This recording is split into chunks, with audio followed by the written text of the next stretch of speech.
I'd like to start with a disclaimer. This video showcases ideas that have not been vetted by the scientific community. In order to prevent any sort of misinformation, I'd like you guys to treat this as a theory and not as facts. It really isn't a fact. Even if they do vet it, it'd still be a theory until proven, but yeah. I'll be listing any important assumptions I'm making at the end of the video. When space is finite, time speeds up infinitely. When time is finite, space expands infinitely. In the beginning there was no matter, only an infinitesimal point of space. In that space, time was created and traveled around that space. Time sped up and sped up and sped up until it sped up to the point where it was fast enough to catch itself and impact itself. This caused a time boom. Similar to a sonic boom or a photonic boom, it exploded. However, it didn't have anywhere to explode into, as nothing existed. Since matter has the innate ability to create space in order to exist in, the energy instead tore the fabric of space into positive and negative matter, granting it a space to explode into. After any explosion, there is a causal implosion. We call this implosion gravity. Positive and negative matter combine, canceling each other out, and without matter, space returns to an infinitesimal point. Then time begins to speed up again. When it explodes, it releases enough energy to separate positive and negative matter, despite the fact that they naturally want to stay together. We call their natural attempt to return to a zero-sum state the electromagnetic force. We call the separation of positive and negative matter annihilation. This won't happen all at once. Gravity will pull matter near the center faster than it pulls matter near the edge. Since space collapses into the gravitational center, there will be pockets of space with matter scattered around the center of the would-be universe, causing a new initial condition for the next massive annihilation, also known as the Big Bang. After several generations of this event, two sufficiently large positive and negative matter black holes will fall into orbit around each other. The electromagnetic force that wants these supermassive black holes to collide won't have enough energy to accomplish the task. However, the energy will still try, and when it fails, it will coalesce in the center and then push out from there, causing a field to expand. We call this field space, and we call its expansion dark energy. Dark energy is also what causes like-charged matter to repel itself. So all matter in the universe is either positive or negative matter, or some combination of the two. Let's start with the basics and build up from there. Quarks with positive charge are positive matter black holes. Quarks with negative charge are negative matter black holes. The three generations are simply different sizes of black holes which would present themselves due to different sized atoms. Different sized atoms need different amounts in the individual black holes in order to reach homeostasis. There would be sizes other than those three generations, however they would quickly decay or clump together in order to reach homeostasis with other particles within the respective electromagnetic fields. Equal parts positive and negative matter quarks come together to make neutrons, by coming together in such a way that allows them to begin orbiting around each other. This would have to happen in a high energy state that would prevent the black holes from escaping the system due to annihilation. It would instead rein them back in to try again. Protons are made in the same fashion, however they will be roughly 2 parts positive matter and 1 part negative matter.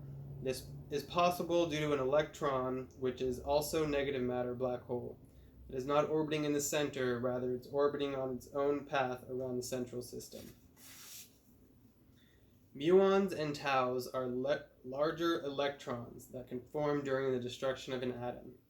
They will have nothing to hold them together and will decay down to a number of electrons with the excess given off as light. The electron neutrino, muon neutrino, and tau neutrino are low-frequency electromagnetic waves, also known as photons.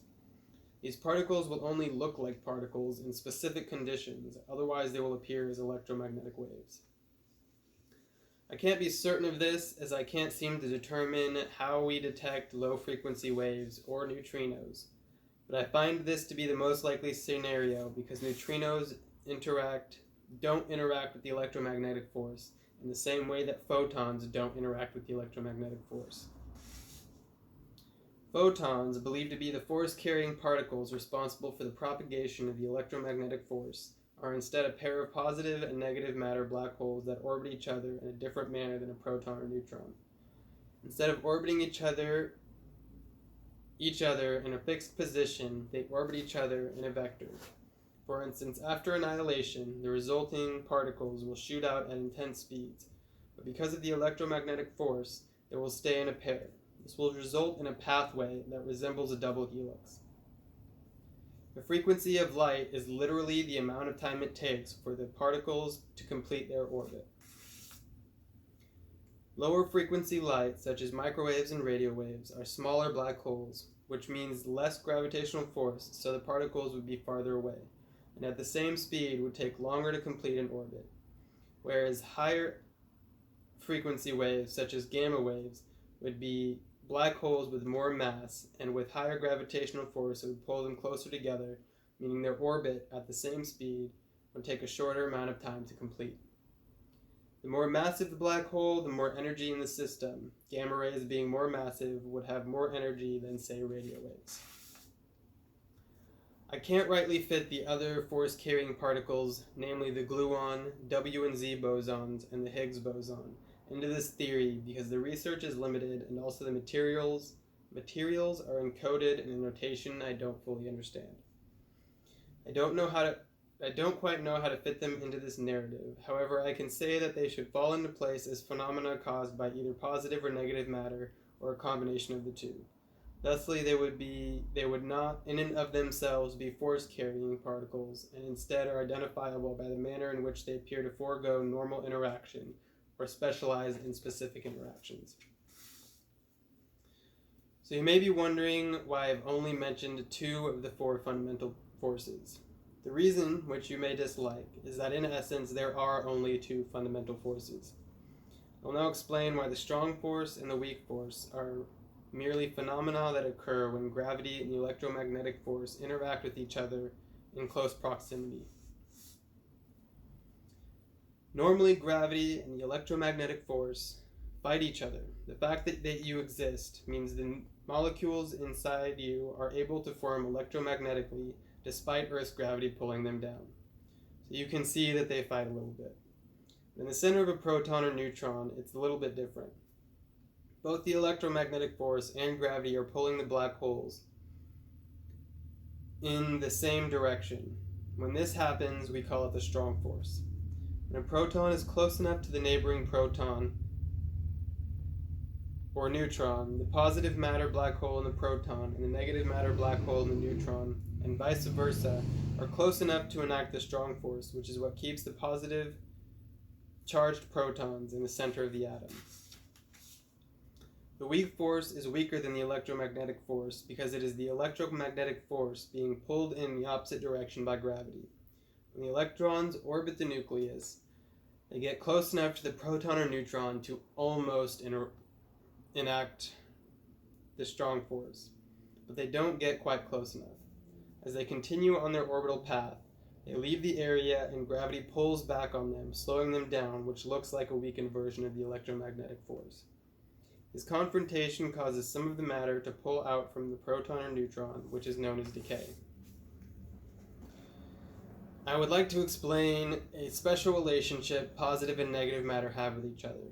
When one unit of positive matter enters a system of negative matter that contains more than one unit, only one unit of negative matter will become electromagnetically charged. The rest of the negative matter will remain chargeless. While the rest of the matter in the system will retain its gravitational pull, it will not attract electromagnetically. If a positive matter black hole with 1 unit of mass interacts with a negative matter black hole with 2 units of mass, the extra unit of negative matter will not be electromagnetically charged. Without this attraction, the expansion of dark energy will repel it out of the system. So the negative matter black hole will decay down to 1 unit of mass. The exception is if a unit of positive matter entered the system in orbit, such as a positron. The strength with which a positive or negative matter chooses a counterpart to interact with is determined by the distance of the particles. Now I would like to talk about where the rest of the antimatter went. Some of you may be wondering what the black hole in the center of the galaxy is made up of. If I had to guess, I would say positive matter. Whether it's positive or negative isn't really all that important.